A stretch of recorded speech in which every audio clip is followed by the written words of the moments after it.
Tata cara etika batuk yang benar. Apakah Anda sedang batuk atau bersin? Tahukah teman-teman bahwa saat ini Anda berpotensi ribuan hingga jutaan kuman di udara?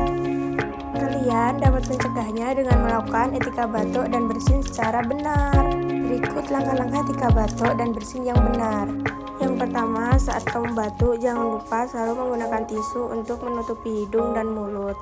Buanglah tisu yang telah digunakan ke tempat sampah. Jika tidak ada tisu, kalian dapat menggunakan lengan bagian dalam. Kamu juga dapat menggunakan masker saat kamu sedang batuk.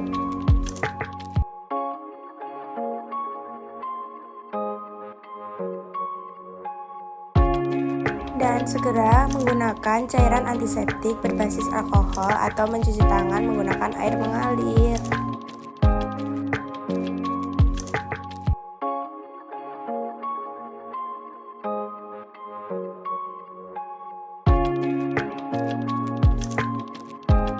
Jangan membuang dahak atau ludah di sembarang tempat